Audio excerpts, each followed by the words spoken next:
Jessa Duggar get lost, Ben Sewald Duggar family drama. Hello guys, welcome back to my channel. For Duggar family latest news update, please subscribe the channel and press the bell icon. It was a sweltering August morning in Springdale, Arkansas, when the Duggar household's peace shattered like thin glass. What began as an ordinary day of routine chores and cheerful chatter spiraled into one of the most explosive confrontations the family had seen in years. The day started innocently enough. Jessa Sewald was busy in the kitchen, the scent of cinnamon rolls and strong coffee drifting through the air. She had no idea that by sundown she would be packing boxes, yelling at her husband, and making a decision that would shake the entire Duggar family tree. The first shock, the trigger for the day's chaos, arrived in the form of a single text message. Jinger Vualo, Jessa's younger sister, had been scrolling on her phone in Los Angeles when she stumbled upon a tabloid headline that made her spit out her iced latte. Ben Sewald's secret ex-wife speaks out. Hidden marriage. Before Jessa revealed, Jinger froze, her heart thudding. She immediately texted the article to Jessa with a single line. "Please tell me this is fake." Back in Arkansas, Jessa was wiping sticky cinnamon glaze off her hands when her phone buzzed. She opened the message, saw the headline, and nearly dropped the phone into the sink. "What in the world?" she muttered, clicking the link. The article claimed that before meeting Jessa, Ben had been secretly married for 9 months to a woman named Madeline Carter, a fiery, dark-haired musician from Missouri. They had supposedly met at a Christian youth retreat when Ben was only 19. The marriage, the report said, ended abruptly and quietly, after irreconcilable differences. Jessa's stomach churned. She had known Ben for years, been married for nearly a decade, had 4 children with him, and never once had he mentioned this woman. The confrontation to be why the time Ben came in from his morning jog, Jessa was waiting at the kitchen table, the article pulled up on her iPad. "Ben," she said, her voice deceptively calm, "is there anything you want to tell me about a woman named Madeline Carter?" Ben froze mid-step, his sweat-soaked shirt clinging to him. What?" he stammered. "Don't you want me?" Jessa snapped, shoving the tablet toward him. "Explain." Now. Ben's face turned pale as he read. "Jess, it's not what it looks like." "Oh, so you weren't married to this woman?" "That's not your name in the marriage certificate they dug up." Ben rubbed his forehead. "It was years before I met you. I was young, stupid. You were married, Ben.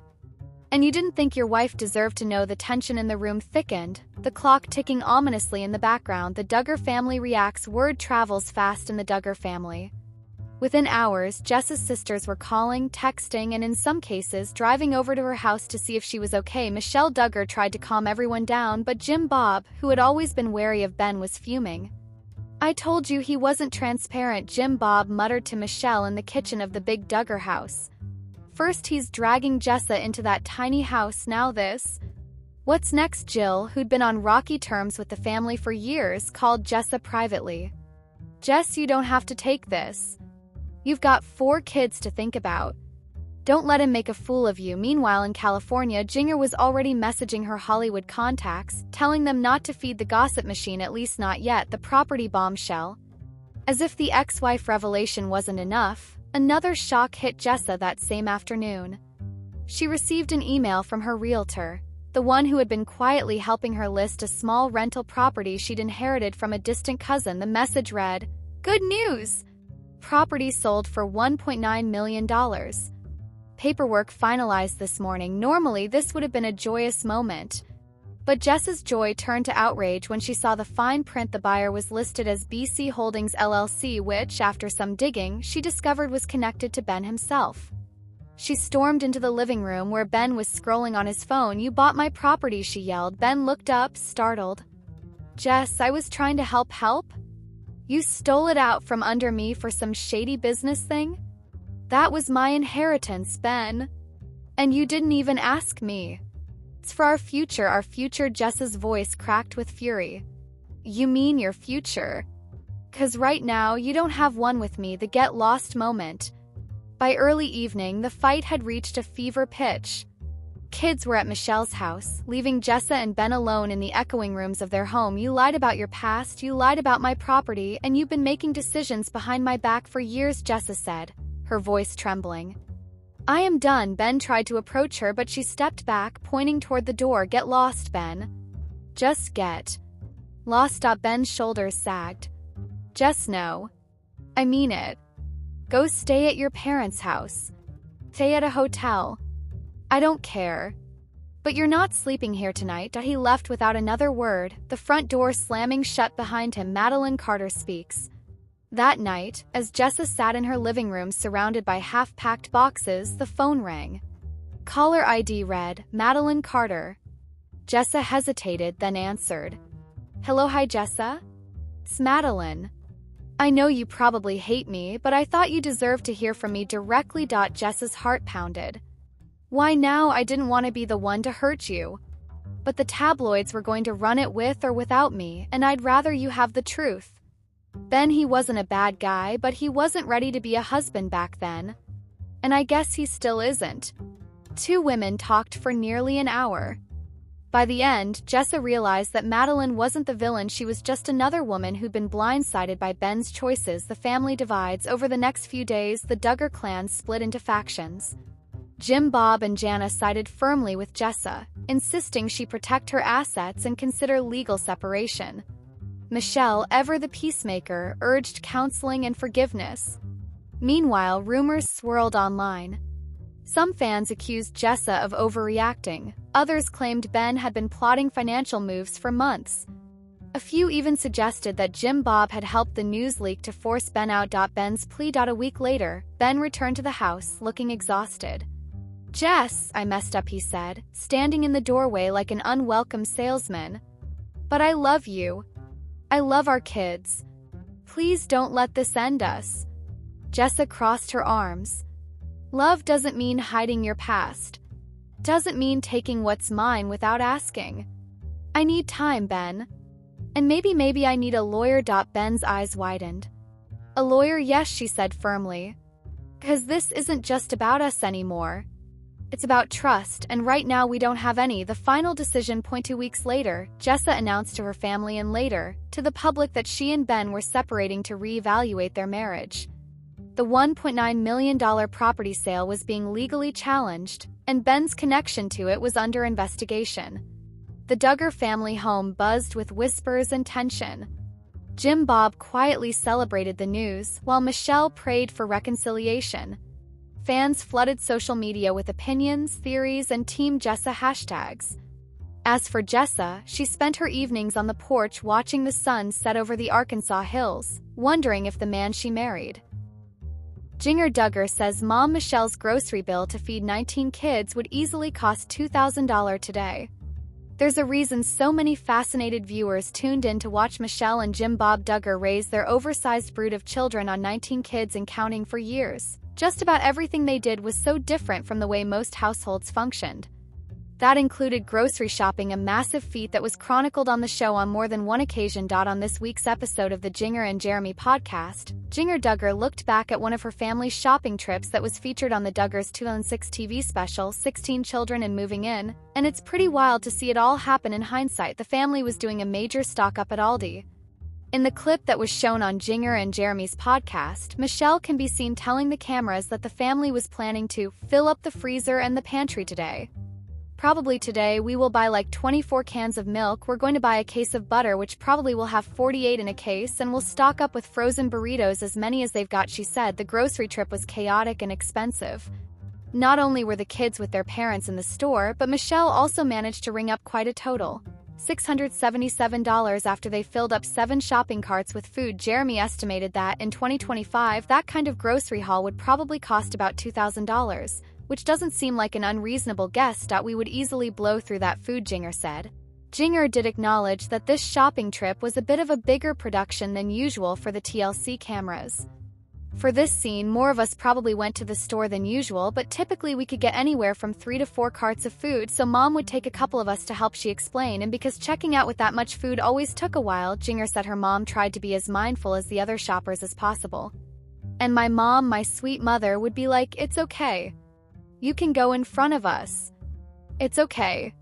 You can go in front of us." 'Cause she knew that it was going to take a minute, she said. They had a method for putting all those groceries away too. When we would get home, we'd carry in all the groceries and we'd put them on the floor of the pantry. We would not put everything away immediately, Jinger said. It was like all the refrigerated stuff and frozen stuff went in the freezer and fridge, but there was always a system for it. So my dad, he loved having it organized like a grocery store. Jeremy Duggar exposes shocking betrayal in marriage to Jinger Duggar. Former Counting on stars Jinger Duggar and Jeremy Vuolo opened up about a painful time in their marriage. Jinger, who originally starred on 19 Kids and Counting with her large family, and Jeremy have been married for 8 years and currently host a podcast together called the Jinger and Jeremy Podcast, where they discuss how faith has strengthened their marriage, among other topics. News reported that in the July 30th episode of their podcast, Jeremy revealed that he and Jinger went through a turbulent period early in their marriage that he described as a deep betrayal, saying there was a time in our life very early on in our marriage where we experienced some, I describe it as deep betrayal. You have relationships in your life that ground you, and when those shake or are removed, you feel like, what am I doing? Though he didn't expand upon the betrayal, Jinger added that the experience brought them closer together, saying for us as newlyweds it was huge because we were able to draw closer to each other. That was a deepening and a whole different level when you walk through pain and hardship together. What Jeremy Vuolo's admission about a betrayal means. While Jeremy didn't give details into what he considered to be a deep betrayal, many couples experience turbulent times in their marriages. By opening up about what he and Jinger went through, and the ways they overcame that betrayal, he's lifting the veil and making it okay for others to admit they've gone through something similar. Jeremy and Jinger are a famous couple who have dealt with many hardships, including the arrest of Jinger's brother Josh Duggar. They've dealt with it all in the public eye, but their marriage has remained strong. Jinger and Jeremy have also broken rank with the rest of the Duggar family by moving to Los Angeles and starting their own lives with their children. Jinger has described the relationship she has with her family as complicated, which is understandable given her background.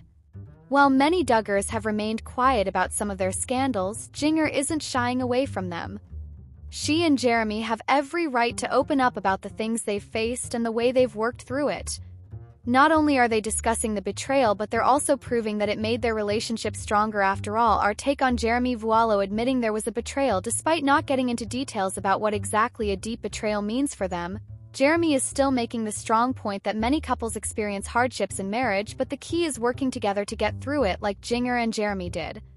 Jeremy and Jinger didn't give up. Instead, they relied on their faith to guide them rather than throwing in the towel. Today, Jeremy and Jinger are the living embodiment that a married couple can make it through hard times and thrive. Jeremy and Jinger have done just that, but they're not perfect, and the Counting on Stars admission proves that. Jinger Duggar says it's strange to go home to parents Jim, Bob, and Michelle's house as an adult. It's always a little weird to go back home after moving out and starting your own life, something even Jinger Duggar is all too familiar with. During this week's episode of the Jinger and Jeremy podcast, she opened up about her recent visit home to Arkansas and how strange she felt being back in Jim, Bob, and Michelle's house again after so much has changed. Jinger, husband Jeremy Vuolo, and their 3 children visited her family back home in June, and although she said the trip was so exciting, it was also overwhelming at times, partly because having such a big family means having a lot of people to plan time with. There are a couple siblings who live away now, just a few. And when you live away from family and then you come back, everybody wants to see you, she said. Everybody wants to connect with you, and it can be so tough to juggle all that. They ended up spending a lot of time at her parents' house, which Jinger and her siblings refer to as the big house because it's big enough to accommodate anyone who might have wanted to stop by and see them. The changes that have been made there recently were immediately obvious to Jinger, the first being how clean it is without so many kids running around making messes. It's like perfectly clean.